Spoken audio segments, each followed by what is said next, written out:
नाज़रीन इकराम, इस वीडियो में आप जानेंगे करबला की जंग क्यों हुई थी और क्या क्या मंजर पेश आए थे।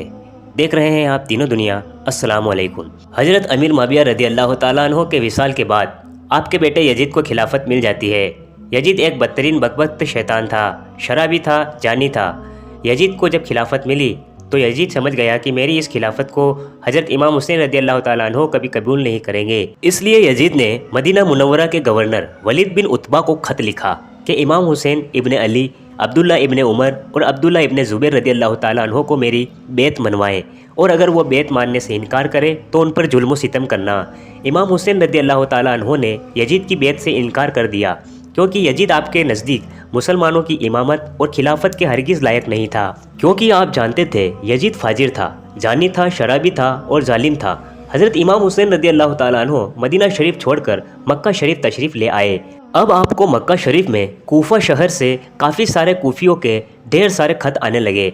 उन खतों में लिखा हुआ था, ए इमाम हुसैन, आप कूफा तशरीफ़ ले आइए, यहाँ पर यजीद का जुल्म व सितम बढ़ता चला जा रहा है, हम आपसे ही बेत करेंगे, यजीद की बेत हमें हरगिज़ कबूल नहीं है।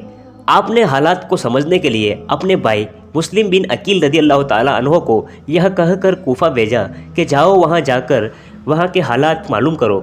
जब मुस्लिम बिन अकील रज़ी अल्लाह तआला अन्हु जब कूफा पहुँचे तो कूफियों ने बड़े ही एहतराम के साथ आपका इस्तकबाल किया।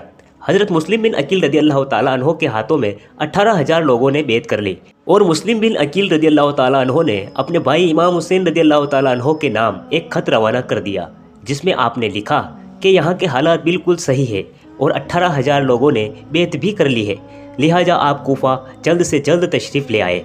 लेकिन जब यजीद ने उन लोगों को धमकियाँ दी तो वो लोग अपनी बात से मुकर गए और इमाम मुस्लिम बिन अकील रज़ी अल्लाह तआला अन्हु को शहीद कर दिया। कूफा के हालात दिन ब दिन इतने बदल चुके थे कि वो लोग जो मुस्लिम बिन अकील रज़ी अल्लाह तआला अन्हु से मोहब्बत का दावा कर रहे थे, अब वही लोग आपकी जान के दुश्मन बन गए। वही दूसरी तरफ मक्का शरीफ से मुस्लिम बिन अकील रज़ी अल्लाह तआला अन्हु का भेजा गया खत पहुंच चुका था, जिस खत में लिखा हुआ था, कूफा के हालात बहुत अच्छे हैं, आप जल्द से जल्द तशरीफ़ ले आए। लिहाजा हज़रत इमाम हुसैन रज़ी अल्लाह तआला अन्हु ने फ़ौरन कूफा जाने की तैयारी शुरू कर दी। हज़रत इमाम हुसैन रज़ी अल्लाह तआला अन्हु अपने पूरे अहले खाना के साथ कूफा की तरफ रवाना हुए। यहाँ इमाम हुसैन कूफा की तरफ चल पड़े। इमाम हुसैन को हज़रत मुस्लिम बिन अकील की शहादत और कूफा की बेवफाई की खबर उस वक्त मिली जब आप मक्का शरीफ से कूफा की तरफ रवाना हो चुके थे। जब आप कूफा शहर के बिल्कुल करीब पहुँच गए तो आपको यजीदी फ़ौज ने रोकने की कोशिश की। हज़रत इमाम हुसैन रज़ी अल्लाह तआला अन्हु ने फरमाया कि मैं तुम लोगों के बुलाने पर ही कूफा आया हूँ, अगर तुम लोग चाहते हो कि मैं कूफा में ना आऊँ तो वापस जाने दो, मैं जाने के लिए तैयार हूँ। यजीदी फ़ौज ने इमाम हुसैन रज़ी अल्लाह तआला अन्हु को कूफा शहर में दाखिल न होने दिया, लिहाजा इमाम हुसैन ने अपने पूरे काफिले के साथ अपना रास्ता बदल दिया, और चलते चलते जब आप चटियल मैदान में पहुँच गए तो आपने एक शख्स से सवाल किया, यह कौन सी जगह है? उस शख्स ने कहा, इस जगह को करबला कहा जाता है। आपने फ़ौरन लश्कर को हुक्म दिया यहीं पर खेमा लगा दिया जाए। लिहाजा इस तरह से हज़रत इमाम हुसैन करबला में पहुँचे। उधर यजीदी फ़ौज को इस बात का इल्म हुआ कि हज़रत इमाम हुसैन रज़ी अल्लाह तआला अन्हु ने अपना खेमा करबला के मैदान में लगाया हुआ है, तो यजीदी फ़ौज ने फ़ौरन करबला के मैदान में पहुँचना शुरू कर दिया। यजीद की फ़ौज करबला में धीरे धीरे पहुँच रही थी। उनकी सिपह सलारी इब्ने साद कर रहा था। हज़रत इमाम हुसैन ने इब्ने साद से कहा था, या तो तुम मुझे यजीद के पास ले चलो या फिर तुम मुझे अपने शहर मक्का जाने दो। लेकिन इब्ने साद ने इन दोनों बातों में से कोई भी बात कबूल नहीं की और वो आपको बेत करने पर मजबूर करता रहा। लेकिन इमाम हुसैन रज़ी अल्लाह तआला ने इसकी एक भी बात नहीं मानी। दिन गुजरते गए और 3 मुहर्रम का दिन आ गया। अब जालिम यजीद ने इमाम हुसैन के सामने 22,000 सिपाहियों का लश्कर भेज दिया। दूसरी तरफ हज़रत इमाम हुसैन के साथ 82 लोग थे, जिसमें औरतें और बच्चे भी शामिल थे। इतनी हैरत की बात है कि यजीदियों में इमाम हुसैन रज़ी अल्लाह तआला अन्हु का इतना खौफ था कि जहां इमाम हुसैन रज़ी अल्लाह तआला अन्हु 82 लोगों के साथ मैदान करबला में थे, जिसमें औरतें और बच्चे भी शामिल थे, वही यजीद ने आपके सामने 22,000 का लश्कर भेज दिया, जो कि इमाम हुसैन के सामने 100 गुना से भी ज़्यादा था। इमाम हुसैन रज़ी अल्लाह तआला अन्हु के सामने यजीदी फ़ौज के हौसले पस्त हुए। आखिरकार उन्होंने ये फैसला किया कि अगर इमाम हुसैन रज़ी अल्लाह तआला अन्हु को हराना है तो उनका पानी बंद करना पड़ेगा, तभी इनका मुकाबला किया जा सकता है। दिन गुजरते गए और 7 मुहर्रम का दिन आ गया, और 7 मुहर्रम को ही यजीदी फ़ौज ने इमाम हुसैन रज़ी अल्लाह तआला अन्हु के काफ़िले वालों पर पानी बंद कर दिया था। آپ کو بتاتے چلے دوستوں کہ کربلا کے میدان میں پانی کا کوئی بھی انتظام نہیں تھا سوائے نہر فرات کے، لیکن 7 محرم کے دن نہر فرات کا پانی بھی حضرت امام حسین رضی اللہ تعالیٰ عنہ کے خیمے والے لوگوں کے لیے بند کر دیا گیا۔ حضرت امام حسین اور آپ کے ساتھ موجود تمام جوان لوگ اس پیاس کو برداشت کرتے رہے، لیکن چھوٹے چھوٹے بچے اور عورتوں کا برا حال ہو چکا تھا۔ فوج یزید جو چاروں طرف سے امام حسین رضی اللہ تعالیٰ عنہ کے گھر والے اور امام ساتھیوں کو گھیرے ہوئے تھی، انہوں نے یہ طے کیا کہ 9 محرم کے دن امام حسین کو قتل کر دیں گے۔ حضرت امام حسین نے حضرت عباس رضی اللہ تعالیٰ عنہ سے کہا، عباس جاؤ یزید کی فوج کے پاس اور کہو ہمیں ایک رات کی مہلت عبادت کرنے کے لیے دی جائے۔ جب حضرت عباس رضی اللہ تعالیٰ عنہ نے یزیدی فوج سے ایک رات کی مہلت کے لیے کہا تو انہوں نے آپ کی بات مان لی۔ جب تک 9 محرم کی تاریخ آئی تب تک حضرت امام حسین رضی اللہ تعالیٰ عنہ کو یہ یقین ہو چکا تھا کہ یزید کی فوج کا مقصد صرف اور صرف مجھے شہید کرنا ہے، اس کے علاوہ یزید کچھ بھی کرنے کے لیے تیار نہیں ہے۔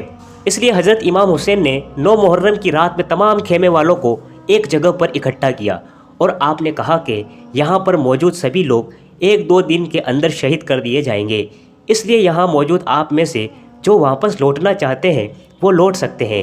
حضرت امام حسین نے خیمے میں جل رہے تمام دیوں کو بجھوا دیا اور اندھیرا کروا دیا تاکہ جو بھی جانا چاہے وہ بے جھجک چلا جائے۔ تھوڑی دیر بعد جب دیوں کو دوبارہ جلایا گیا تو سارے کے سارے لوگ وہیں بیٹھے آنسو بہا رہے تھے، یعنی کوئی بھی حضرت امام حسین رضی اللہ تعالیٰ عنہ کو چھوڑ کر جانے کے لیے تیار نہیں تھا۔ آخرکار 10 محرم کا دن آ گیا اور حضرت امام حسین اور یزید کی فوج کے بیچ جنگ ہونا شروع ہو گئی۔ جہاں ایک طرف یزید کی ایک بڑی فوج تھی تو وہیں دوسری طرف امام حسین رضی اللہ تعالیٰ عنہ کے ساتھ صرف 72 لوگ تھے۔ اتنے میں فوج یزید کا حملہ شروع ہو جاتا ہے اور ہر شہید شہادت کا جام پیتا گیا۔ کبھی حور شہید ہوتے تو کبھی قاسم شہید ہوتے تو کبھی علی اکبر شہید ہوتے تو کبھی اونی محمد شہید ہوتے۔ 3 دن کے پیاسے حضرت امام حسین کے گھر والے اور تمام افراد یزیدی فوج سے جنگ کرتے رہے اور ایک ایک کر کے شہید ہوتے گئے۔ حضرت عباس علمدار سے امام حسین کے 6 مہینے کے بیٹے حضرت علی اصغر کی پیاس نہیں دیکھی گئی۔ آپ نے ایک مشکیزہ لیا اور گھوڑے پر سوار ہو کر نہر فرات کے کنارے پہنچ گئے اور آپ نے ایک مشکیزہ بھر لیا، لیکن جب آپ پانی بھر کر واپس لوٹنے لگے تب یزیدی فوج نے آپ کے اوپر لگاتار تیر برسانا شروع کر دیا تھا۔ حضرت عباس رضی اللہ تعالیٰ عنہ جب تک امام حسین کے خیمے تک پہنچ پاتے تب تک یزیدی فوج نے تیر چلا کر حضرت عباس علمدار کو شہید کر دیا تھا۔ اس طرح حضرت عباس علمدار شہید ہو گئے۔ اس طرح ایک ایک کر کے تمام اہل بیت کے نوجوان اور ہاشمی شیر شہادت کا جام پی لیتے ہیں۔ دھیرے دھیرے کر کے جب امام حسین کے سبھی افراد شہید ہو گئے تو اس کے بعد حضرت امام حسین رضی اللہ تعالیٰ عنہ نے خود میدان میں تلوار لے کر نکلنے کا فیصلہ کیا۔ امام حسین رضی اللہ تعالیٰ عنہ اپنی تلوار سے کافی لمبے وقت تک یزیدی فوج کا اکیلے مقابلہ کرتے رہے۔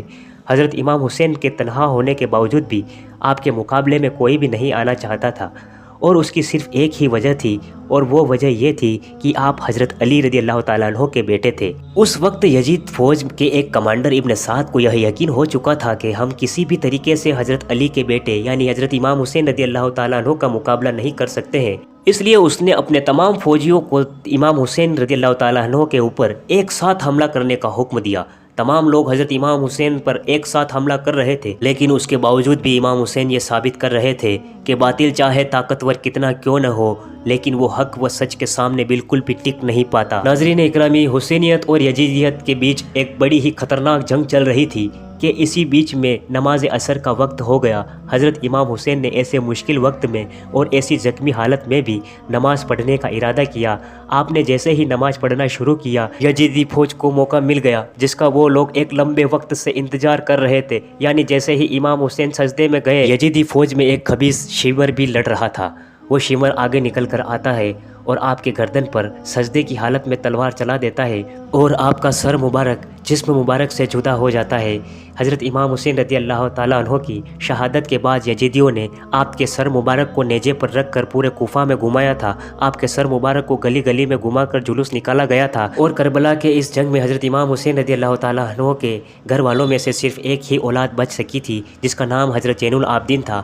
بھلے ہی اس دن امام حسین رضی اللہ تعالیٰ عنہ کو شہید کر دیا گیا تھا، لیکن آج بھی حضرت امام حسین قیامت تک کے لیے زندہ ہے، یزید ڈوب گیا شام کے اندھیروں میں، حسین چمکے ہیں دنیا میں روشنی کی طرح۔ تو ناظرین اکرامی، کربلا کا واقعہ کافی لمبا ہے لیکن ہم نے اسے شارٹ میں لانے کی کوشش کی ہے۔ اگر کہنے سننے میں کچھ غلطی ہوئی ہے تو اللہ تعالیٰ معاف کرے، اور اگر ناظرین اکرامی اگر ویڈیو آپ کو اچھی لگی ہے تو لائک کریں، چینل کو سبسکرائب کریں۔ تب تک کے لیے اجازت، دیکھتے رہیے دین و دنیا۔